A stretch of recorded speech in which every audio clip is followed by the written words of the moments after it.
News, सच जरूरी है। नमस्कार दर्शकों, मैं मयूरी और आप देख रहे MNS न्यूज टीवी। ब्रेक के बाद स्वागत है आपका देश प्रदेश की खबरों में। एक नजर डालते हैं आज की हेडलाइंस पर।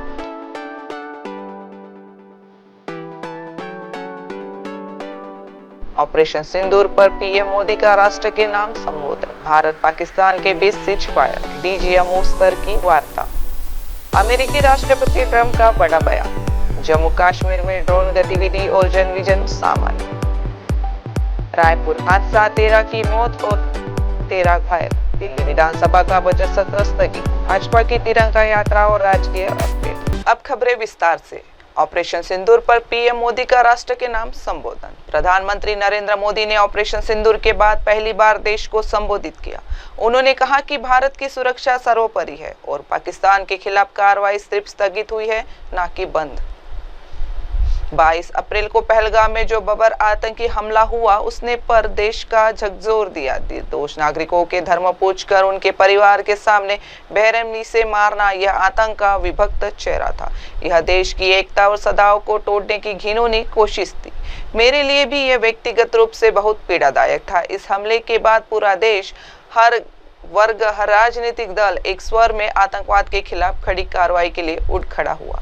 मैंने हमारी सशस्त्र सेनाओं को पूरी छूट दी। भारतीय सेना, खुफिया एजेंसियों और वैज्ञानिकों ने ऑपरेशन सिंदूर के तहत अभूतपूर्व साहस और संयम दिखाया।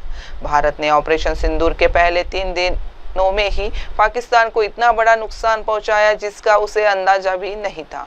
हमारे ड्रोन और मिसाइलों ने पाकिस्तान के एयरबस और आतंकी ठिकानों को नेस्तनाबूद कर दिया। पाकिस्तान की बुरी तरह पिटने के बाद दुनिया से गुहार लगाने लगा और 10 मई को खुद हमारे DGMO से संपर्क किया। तब तक हम उनके आतंकी इंफ्रास्ट्रक्चर को तबाह कर चुके थे। पाकिस्तान को यह आश्वासन देना बड़ा ही उसकी ओर से कोई आतंकी या सैन्य दुस्साहस नहीं होगा। हमने अपनी कार्रवाई को फिलहाल स्थगित किया है, खत्म नहीं। आने वाले दिनों में पाकिस्तान के हर कदम को बारीकी से परखा जाएगा। मैं देश की सेना, खुफिया एजेंसी और वैज्ञानिकों को हर भारतवासी की ओर से सलाम करता हूँ। ऑपरेशन सिंदूर सिर्फ एक नाम नहीं बल्कि देश की सामूहिक भावनाओं और न्याय की अखंड प्रतिज्ञा है। मैं यह अभियान देश की हर माँ, बहन और बेटी को समर्पित करता हूँ। हमारा संदेश साफ है, भारत किसी भी प्रकार की न्यूक्लियर ब्लैकमेलिंग नहीं सहेगा। देश की सुरक्षा सर्वोपरि है और आतंकवादी के खिलाफ हमारी लड़ाई जारी रहेगी।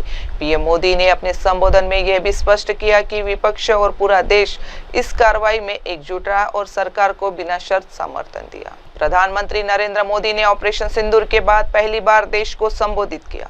उन्होंने कहा कि भारत की सुरक्षा सर्वोपरि है और पाकिस्तान के खिलाफ कार्रवाई सिर्फ स्थगित हुई है, न कि बंद।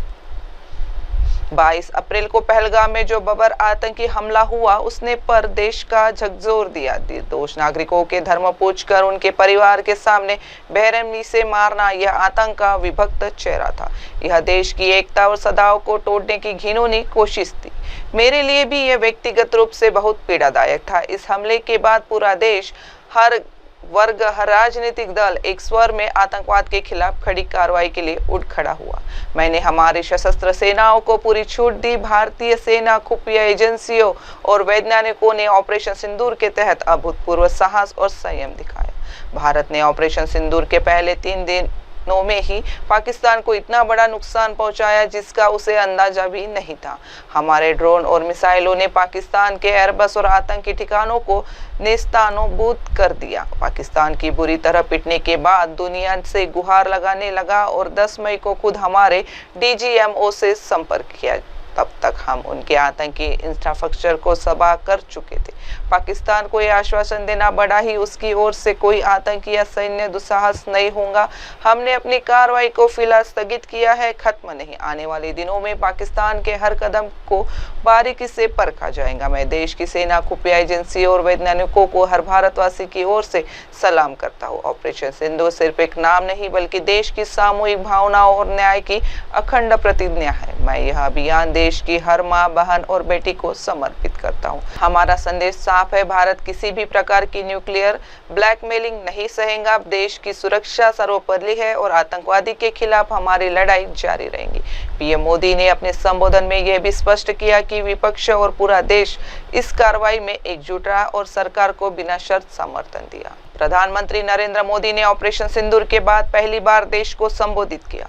उन्होंने कहा कि भारत की सुरक्षा सर्वोपरि है और पाकिस्तान के खिलाफ कार्रवाई सिर्फ स्थगित हुई है, न कि बंद। 22 अप्रैल को पहलगाम में जो बर्बर आतंकी हमला हुआ उसने पर देश का झकझोर दिया। निर्दोष नागरिकों के धर्म पूछकर उनके परिवार के सामने बेरहमी से मारना यह आतंक का विभक्त चेहरा था। यह देश की एकता और सद्भाव को तोड़ने की घिनौनी कोशिश थी। मेरे लिए भी यह व्यक्तिगत रूप से बहुत पीड़ादायक था। इस हमले के बाद पूरा देश, हर वर्ग, हर राजनीतिक दल एक स्वर में आतंकवाद के खिलाफ खड़ी कार्रवाई के लिए उठ खड़ा हुआ। मैंने हमारी सशस्त्र सेनाओं को पूरी छूट दी। भारतीय सेना, खुफिया एजेंसियों और वैज्ञानिकों ने ऑपरेशन सिंदूर के तहत अभूतपूर्व साहस और संयम दिखाया।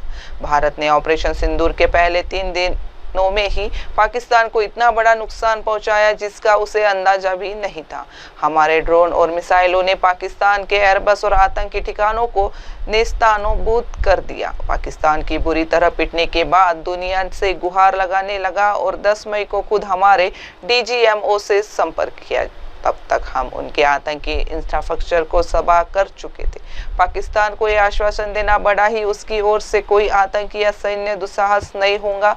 हमने अपनी कार्रवाई को फिलहाल स्थगित किया है, खत्म नहीं। आने वाले दिनों में पाकिस्तान के हर कदम को बारीकी से परखा जाएगा। मैं देश की सेना, खुफिया एजेंसी और वैज्ञानिकों को हर भारतवासी की ओर से सलाम करता हूँ। ऑपरेशन सिंदूर सिर्फ एक नाम नहीं बल्कि देश की सामूहिक भावनाओं और न्याय की अखंड प्रतिज्ञा है। मैं यह अभियान देश की हर माँ, बहन और बेटी को समर्पित करता हूँ। हमारा संदेश साफ है, भारत किसी भी प्रकार की न्यूक्लियर ब्लैकमेलिंग नहीं सहेगा। देश की सुरक्षा सर्वोपरि है और आतंकवादी के खिलाफ हमारी लड़ाई जारी रहेगी।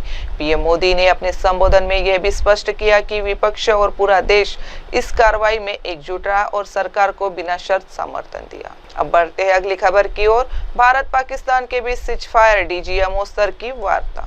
भारत और पाकिस्तान के डीजीएमओ के बीच आज वार्ता हुई। दोनों देशों ने सीमा पर शांति बनाए रखने पर सहमति जताई।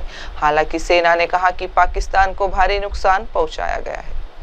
10 मई 2025 को भारत और पाकिस्तान के बीच 4 दिन तक चले सैन्य तनाव के बाद दोनों देशों के डीजीएमओ के बीच हॉटलाइन पर वार्ता हुई। इस वार्ता में दोनों पक्षों ने जमीन, हवा और समुद्र में सभी प्रकार की सैन्य कार्रवाई रोकने पर सहमति जताई। हालांकि भारत ने इसे सीजफायर करने से परहेज किया है क्योंकि ऑपरेशन सिंदूर जैसे अभियान अभी भी जारी है। मैं लेफ्टिनेंट जनरल राजीव घई भारतीय सेना की ओर से बोल रहा हूं। हालिया घटनाओं के मद्देनजर हम सीमा पर शांति और स्थिरता बनाए रखने के लिए प्रतिबद्ध हैं। हम दोनों देशों के बीच बनी सहमति के अनुसार जमीन, हवा और समुद्र में सैन्य कार्रवाई रोकने के लिए तैयार है। पाकिस्तानी डीजीएमओ काशिफ चौधरी ने कहा, धन्यवाद। पाकिस्तान भी सीमा पर शांति चाहता है और हम सभी प्रकार की सैन्य कार्रवाई रोकने के लिए सहमत है। हम उम्मीद करते हैं कि इससे दोनों देशों के नागरिकों को राहत मिलेगी। भारतीय डीजीएम ने कहा कि हम सहमत हैं। हमारी सेनाओं को स्पष्ट निर्देश दिए गए हैं कि वह किसी भी प्रकार की गोलीबारी या सैन्य कार्रवाई से बचे। यदि किसी भी प्रकार की घटना या उल्लंघन की सूचना मिलती है तो हम आपसी संवाद से उसका समाधान करेंगे। पाकिस्तानी डीजीएमओ ने कहा, हम भी इसी नीति का पालन करेंगे। हम दोनों पक्षों के बीच विश्वास बहाली के लिए लगातार संपर्क बनाए रखेंगे और शांति के लिए प्रतिबद्ध रहेंगे। भारतीय डीजीएमओ ने कहा, धन्यवाद। हम उम्मीद करते हैं कि यह सहमति भविष्य की स्थिरता और शांति बनाए रखने में सहायक होगी। भारत और पाकिस्तान के डीजीएमओ के बीच आज हॉटलाइन पर रचनात्मक वार्ता हुई। दोनों पक्षों ने जमीन, हवा और समुद्र में सभी प्रकार की सैन्य कार्रवाई रोकने पर सहमति जताई है। दोनों देशों ने आपसी संवाद और विश्वास बहाली को आगे बढ़ाने का संकल्प लिया। भारत ने सीजफायर शब्द का उपयोग नहीं किया क्योंकि ऑपरेशन सिंदूर जैसे अभियान जारी है। डीजीएमओ स्तर की बातचीत का उद्देश्य सीमा पर स्थिरता, शांति और भविष्य में किसी भी उल्लंघन की स्थिति में त्वरित संवाद सुनिश्चित करना है। इस वार्ता के बाद दोनों देशों के नागरिकों को तत्काल राहत मिलने की उम्मीद है। भारत और पाकिस्तान के डीजीएमओ के बीच आज वार्ता हुई। दोनों देशों ने सीमा पर शांति बनाए रखने पर सहमति जताई। हालांकि सेना ने कहा कि पाकिस्तान को भारी नुकसान पहुंचाया गया है। 10 मई 2025 को भारत और पाकिस्तान के बीच 4 दिन तक चले सैन्य तनाव के बाद दोनों देशों के डीजीएमओ के बीच हॉटलाइन पर वार्ता हुई। इस वार्ता में दोनों पक्षों ने जमीन, हवा और समुद्र में सभी प्रकार की सैन्य कार्रवाई रोकने पर सहमति जताई। हालांकि भारत ने इसे सीज फायर करने से परहेज किया है क्योंकि ऑपरेशन सिंदूर जैसे अभियान अभी भी जारी है। मैं लेफ्टिनेंट जनरल राजीव घई भारतीय सेना की ओर से बोल रहा हूं। हालिया घटनाओं के मद्देनजर हम सीमा पर शांति और स्थिरता बनाए रखने के लिए प्रतिबद्ध हैं। हम दोनों देशों के बीच बनी सहमति के अनुसार जमीन, हवा और समुद्र में सैन्य कार्रवाई रोकने के लिए तैयार है। पाकिस्तानी डीजीएमओ काशिफ चौधरी ने कहा, धन्यवाद। पाकिस्तान भी सीमा पर शांति चाहता है और हम सभी प्रकार की सैन्य कार्रवाई रोकने के लिए सहमत है। हम उम्मीद करते हैं कि इससे दोनों देशों के नागरिकों को राहत मिलेगी। भारतीय डीजीएम ने कहा कि हम सहमत हैं। हमारी सेनाओं को स्पष्ट निर्देश दिए गए हैं कि वह किसी भी प्रकार की गोलीबारी या सैन्य कार्रवाई से बचे। यदि किसी भी प्रकार की घटना या उल्लंघन की सूचना मिलती है तो हम आपसी संवाद से उसका समाधान करेंगे। पाकिस्तानी डीजीएमओ ने कहा, हम भी इसी नीति का पालन करेंगे। हम दोनों पक्षों के बीच विश्वास बहाली के लिए लगातार संपर्क बनाए रखेंगे और शांति के लिए प्रतिबद्ध रहेंगे। भारतीय डीजीएमओ ने कहा, धन्यवाद। हम उम्मीद करते हैं कि यह सहमति भविष्य की स्थिरता और शांति बनाए रखने में सहायक होगी। भारत और पाकिस्तान के डीजीएमओ के बीच आज हॉटलाइन पर रचनात्मक वार्ता हुई। दोनों पक्षों ने जमीन, हवा और समुद्र में सभी प्रकार की सैन्य कार्रवाई रोकने पर सहमति जताई है। दोनों देशों ने आपसी संवाद और विश्वास बहाली को आगे बढ़ाने का संकल्प लिया। भारत ने सीजफायर शब्द का उपयोग नहीं किया क्योंकि ऑपरेशन सिंदूर जैसे अभियान जारी है। डीजीएमओ स्तर की बातचीत का उद्देश्य सीमा पर स्थिरता, शांति और भविष्य में किसी भी उल्लंघन की स्थिति में त्वरित संवाद सुनिश्चित करना है। इस वार्ता के बाद दोनों देशों के नागरिकों को तत्काल राहत मिलने की उम्मीद है। भारत और पाकिस्तान के डीजीएमओ के बीच आज वार्ता हुई। दोनों देशों ने सीमा पर शांति बनाए रखने पर सहमति जताई। हालांकि सेना ने कहा कि पाकिस्तान को भारी नुकसान पहुंचाया गया है। 10 मई 2025 को भारत और पाकिस्तान के बीच 4 दिन तक चले सैन्य तनाव के बाद दोनों देशों के डीजीएमओ के बीच हॉटलाइन पर वार्ता हुई। इस वार्ता में दोनों पक्षों ने जमीन, हवा और समुद्र में सभी प्रकार की सैन्य कार्रवाई रोकने पर सहमति जताई। हालांकि भारत ने इसे सीज फायर करने से परहेज किया है क्योंकि ऑपरेशन सिंदूर जैसे अभियान अभी भी जारी है। मैं लेफ्टिनेंट जनरल राजीव घई भारतीय सेना की ओर से बोल रहा हूं। हालिया घटनाओं के मद्देनजर हम सीमा पर शांति और स्थिरता बनाए रखने के लिए प्रतिबद्ध हैं। हम दोनों देशों के बीच बनी सहमति के अनुसार जमीन, हवा और समुद्र में सैन्य कार्रवाई रोकने के लिए तैयार है। पाकिस्तानी डीजीएमओ काशिफ चौधरी ने कहा, धन्यवाद। पाकिस्तान भी सीमा पर शांति चाहता है और हम सभी प्रकार की सैन्य कार्रवाई रोकने के लिए सहमत है। हम उम्मीद करते हैं कि इससे दोनों देशों के नागरिकों को राहत मिलेगी। भारतीय डीजीएम ने कहा कि हम सहमत हैं। हमारी सेनाओं को स्पष्ट निर्देश दिए गए हैं कि वह किसी भी प्रकार की गोलीबारी या सैन्य कार्रवाई से बचे।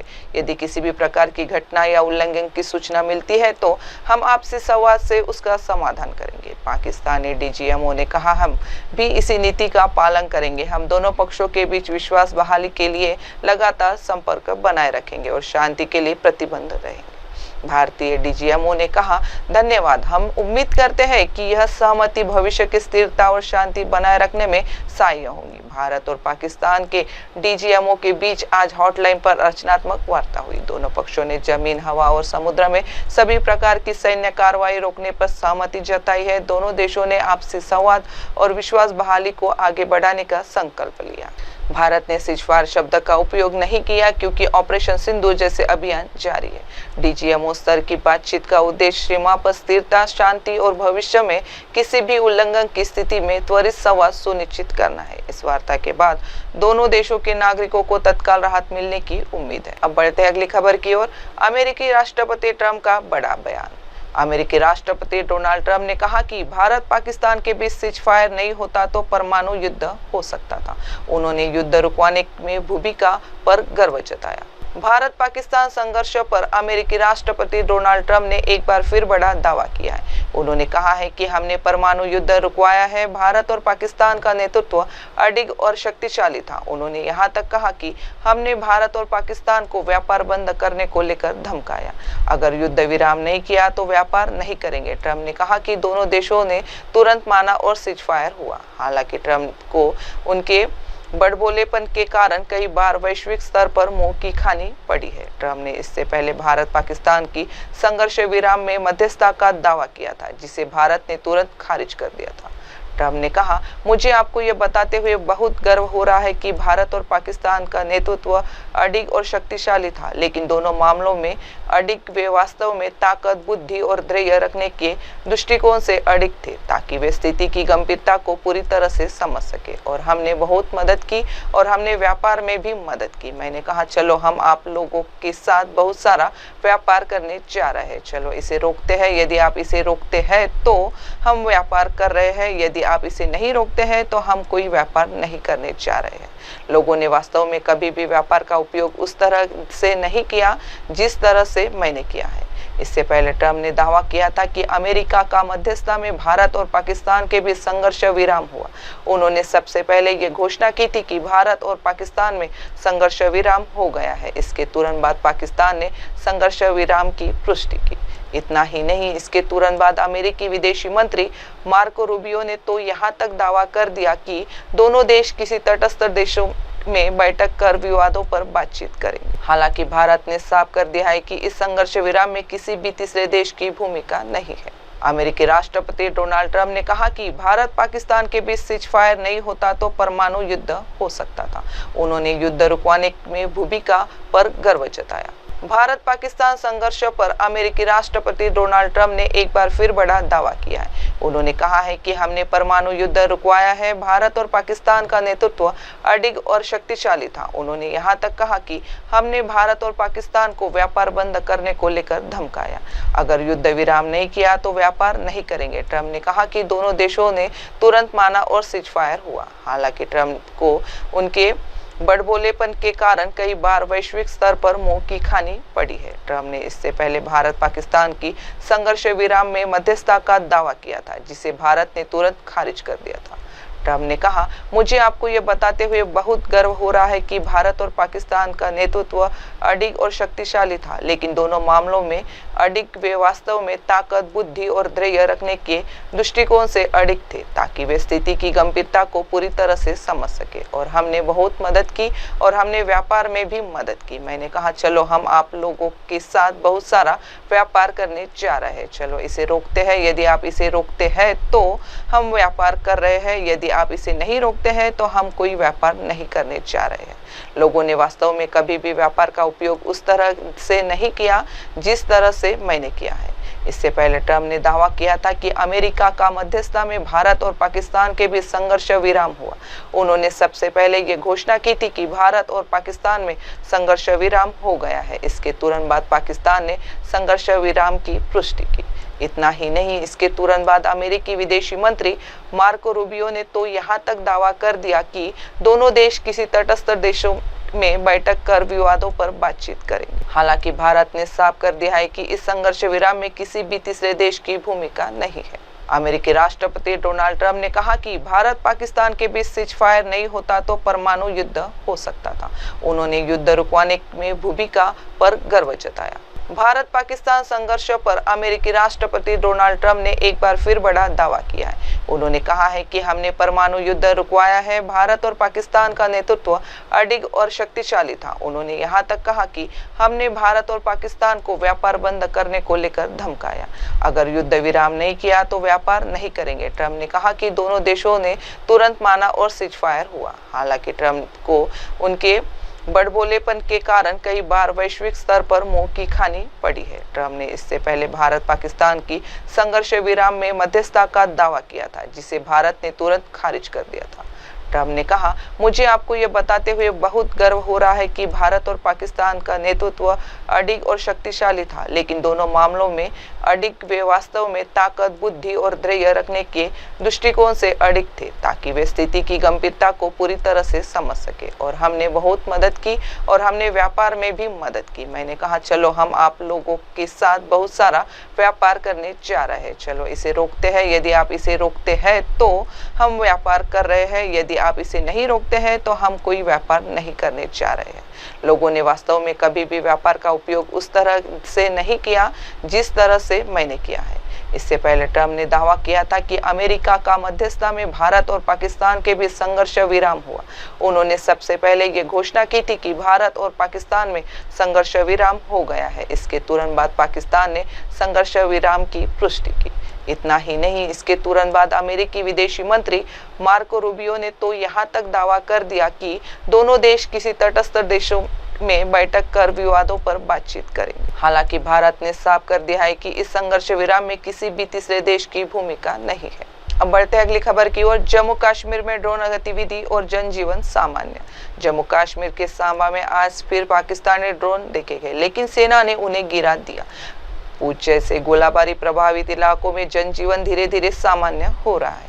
सीमा रेखा पर ड्रोन गतिविधि की यह ताजा घटना प्रधानमंत्री नरेंद्र मोदी के ऑपरेशन सिंदूर के बाद राष्ट्र के नाम पहले संबोधन और भारत व पाकिस्तान के सैन्य अभियान महानिर्देशकों की बैठक के कुछ ही घंटों के बाद हुई। सेना ने बताया कि स्थिति पूरी तरह नियंत्रण में है और हालात अब शांत है। इसने कहा, फिलहाल दुश्मन के किसी ड्रोन की सूचना नहीं मिली है। सेना ने इससे पहले कहा था कि घबराने की कोई जरूरत नहीं है। इसने कहा, जम्मू कश्मीर के सांबा के पास कुछ संदिग्ध ड्रोन देखे गए हैं, उनसे निपटना जा रहा है। स्थिति के मद्देनजर सांबा, कठुआ, राजौरी और जम्मू के कई इलाकों में ब्लैकआउट कर दिया गया। सूत्रों ने बताया कि एहतियात के तौर पर माता वैष्णो देवी मंदिर और मंदिर मार्ग की लाइटें बंद कर दी गई है। सेना ने कहा कि भारत और पाकिस्तान के सैन्य अभियान महानिर्देशकों ने सैन्य कार्रवाई और गोलीबारी रोकने के लिए दोनों पक्षों के बीच 10 मई को बनी सहमति के विभिन्न पहलुओं पर सोमवार को विचार विमर्श किया। वार्ता में यह भी सहमति बनी कि दोनों पक्ष सीमा पर और अग्रिम क्षेत्रों में सैनिकों की संख्या में कमी सुनिश्चित करने के लिए तत्काल उपायों पर विचार करेंगे। ड्रोन गतिविधि के चलते रात में कई इलाकों में ब्लैकआउट किया गया, लेकिन मंगलवार सुबह से जम्मू कश्मीर के अधिकतर क्षेत्रों में जनजीवन सामान्य दिख रहा है। गोलीबारी या गोलाबारी की कोई खबर नहीं है और सेना ने स्पष्ट किया है कि फिलहाल दुश्मन के किसी ड्रोन की सूचना नहीं मिली है। प्रशासन और सुरक्षा एजेंसियों की सतर्कता के चलते आप लोगों में भरोसा है और जनजीवन पर कोई बड़ा असर नहीं पड़ा है। जम्मू कश्मीर में हालिया ड्रोन गतिविधि के बाद सुरक्षा बलों ने तेजी से कार्रवाई की, जिससे स्थिति नियंत्रण में है। फिलहाल जनजीवन सामान्य और घबराने की कोई जरूरत नहीं है। रायपुर हादसा, 13 की मौत, 13 घायल। छत्तीसगढ़ के रायपुर में एक बड़े सड़क हादसे में 13 लोगों की मौत हो गई और 13 गंभीर रूप से घायल है। रायपुर में बीती रात एक दिल दहला देने वाली सड़क हादसा हुआ। रायपुर बलौदा बाजार मुख्य मार्ग पर रविवार रात लगभग 12:15 बजे यह भीषण सड़क हादसा हुआ। हादसा खरोरा के बंगोली इलाके के पास हुआ, जब एक मिनी ट्रक में सवार लोग एक पारिवारिक कार्यक्रम से लौट रहे थे। रायपुर बलौदा बाजार रोड पर सारंग गांव के पास एक छोटे ट्रक और ट्रेलर की जोरदार टक्कर में 13 लोगों की मौके पर ही मौत हो गई। मृतकों में 9 महिलाएं, बच्चे और एक 6 महीने की बच्ची भी शामिल है। सभी लोग एक बच्चे के छठी कार्यक्रम से लौट रहे थे, तभी एक हादसा हुआ। हादसे में 12 से 13 लोग गंभीर रूप से घायल हो गए, जिन्हें रायपुर के मिकाहारा अस्पताल में भर्ती कराया गया, जहां उनका इलाज जारी है। हादसे के वक्त वाहन में करीब 50 लोग सवार थे। पुलिस ने ट्रेलर चालक को हिरासत में ले लिया है और मामले की जांच जारी है। रायपुर हादसे ने पूरे इलाके में शोक की लहर दौड़ा दी है। प्रशासन ने मृतकों के परिजनों को हर संभव मदद का भरोसा दिलाया है। रायपुर जिलाधिकारी गौरव सिंह ने बताया कि हादसे की सूचना मिलने के बाद जिला प्रशासन और पुलिस के अधिकारी घटनास्थल पहुंचे। घायलों को रायपुर के डॉक्टर भीमराव अंबेडकर अस्पताल में भर्ती कराया गया। पुलिस ने मामला दर्ज कर लिया है और जांच की जा रही है। बढ़ते अगली खबर की ओर। दिल्ली विधानसभा का बजट सत्र स्थगित। दिल्ली विधानसभा बजट सत्र का दूसरा चरण रद्द कर दिया गया है। निजी स्कूलों की फीस नियंत्रण विधेयक पेश होने की उम्मीद थी, नई तारीख बाद में घोषित होंगी। दिल्ली विधानसभा के बजट सेशन का दूसरा सत्र को फिलहाल रद्द कर दिया गया है। सचिवालय से आए पत्र में बताया गया है कि आगामी 13 और 14 मई को दिल्ली विधानसभा के इस सत्र को रद्द कर दिया गया है। हालांकि इसे लेकर कोई कारण नहीं बताया गया है। इससे पहले आज दिल्ली विधानसभा में सोलर पावर प्लांट के आधारशिला रखी गई। दिल्ली के असेंबली में अब सूर्य ऊर्जा से रोशनी होगी। दिल्ली सचिवालय से आए पत्र में लिखा है कि यह आपको सूचित करने के लिए है कि दिल्ली की 8वीं विधानसभा की द्वितीय सत्र की 13 मई 2025 और 14 मई को होने वाली बैठक, जो पहले 13 मई 2025 और 14 मई 2025 को आयोजित होने वाली थी, रद्द कर दी गई है। दिल्ली विधानसभा को जल्दी सौर ऊर्जा का लाभ मिलने वाला है। स्पीकर विजेंद्र गुप्ता ने बताया कि आने वाले 45 दिनों के अंदर दिल्ली असेंबली सौर ऊर्जा से रोशन होगी। इसके बाद यहाँ की बिजली बिल भी 0 हो जाएगा। विजेंद्र गुप्ता ने बताया कि अभी महीने का 15 लाख बिजली का बिल आता है और सालाना 1.75 करोड़ है। इसके बाद यही 1.75 करोड़ दिल्ली के विकास कार्यों में लगाए जाएंगे। अब बढ़ते हैं अगली खबर की ओर। भाजपा की तिरंगा यात्रा और राजकीय अपडेट्स। भाजपा 13 से 23 मई तक देश भर में तिरंगा यात्रा निकालेंगी, जिसमें ऑपरेशन सिंदूर की उपलब्धियों को जनता तक पहुंचाया जाएगा। राजस्थान में नहरबंदी खत्म होने से पानी संकट दूर हुआ है और कई रद्द ट्रेनें फिर से शुरू की गई। जम्मू कश्मीर के पहलगाम में हुए आतंकी हमले के बाद भारतीय सेना द्वारा 7 मई को ऑपरेशन सिंदूर चलाया गया। इस ऑपरेशन के जरिए भारतीय सेना ने पाक अधिकृत कश्मीर और पाकिस्तान में संचालित आतंकी ठिकानों पर एयर स्ट्राइक करते हुए उन्हें ध्वस्त किया था। ऑपरेशन सिंदूर की सफलता के बाद अब भारतीय जनता पार्टी और देश भर से तिरंगा यात्रा निकाली जाएगी। भाजपा के राष्ट्रीय प्रवक्ता और सांसद संबित पात्रा ने इस तिरंगा यात्रा के बारे में जानकारी देते हुए बताया कि देश भर में 13 मई से 23 मई तक हर जिले में तिरंगा यात्राओं का आयोजन किया जाएगा। विभिन्न सामाजिक संगठनों के साथ पार्टी के वरिष्ठ नेता इस यात्रा का नेतृत्व करेंगे। तिरंगा यात्रा 10 दिनों तक चलेंगी और इसे भाजपा के वरिष्ठ नेता संबित पात्रा, विनोद तावड़े और तरुण चुग संबोधित करेंगे। कई केंद्रीय मंत्री और वरिष्ठ नेता विभिन्न राज्यों में यात्राओं का नेतृत्व करेंगे। यह यात्रा भाजपा के झंडे के बजाय न्यूट्रल बैनर के तहत निकाली जाएंगी, जिसमें आम नागरिकों और सामाजिक संगठनों की भागीदारी भी सुनिश्चित की गई है। यात्रा के दौरान ऑपरेशन सिंदूर की सफलता, भारतीय सेना के पराक्रम और प्रधानमंत्री मोदी के नेतृत्व को प्रमुखता से बताया जाएगा। ऑपरेशन सिंदूर के तहत भारतीय सेना ने पाकिस्तान और पीओके 9 आतंकी ठिकानों को 23 मिनट में तबाह किया था, जिससे लगभग 100 आतंकवादी मारे गए थे। जम्मू कश्मीर के पहलगाम में हुए आतंकी हमले के जवाब में यह ऑपरेशन चलाया गया था। राजस्थान सहित सभी राज्यों में भाजपा ने तिरंगा यात्रा के लिए समन्वयक की नियुक्ति की है, जो जिलों में यात्रा का आयोजन करेंगे। पार्टी के राष्ट्रीय नेतृत्व की ओर से तिरंगा यात्रा की रूपरेखा तैयार करने के बाद राजस्थान भाजपा ने भी तिरंगा यात्रा की तैयारियां कर ली है। प्रदेश महामंत्री जितेंद्र गोटवाल की ओर से प्रदेश में निकली जाने वाली तिरंगा यात्रा के लिए समन्वयक को नियुक्ति की गई है। भाजपा के प्रदेश मंत्री भूपेंद्र सैनी और युवा मोर्चा के प्रदेशाध्यक्ष अंकित चेची को प्रदेश समन्वय नियुक्त किया गया है। साथ ही प्रदेश के सभी जिलों में निकाली जाने वाली इन तिरंगा यात्राओं के आयोजन की जिम्मेदारी के लिए सभी संभागों में समन्वयक की नियुक्ति की गई है। इन समन्वयक के द्वारा बनाए गए कार्यक्रम के अनुरूप की ही तिरंगा यात्राओं का आयोजन होगा।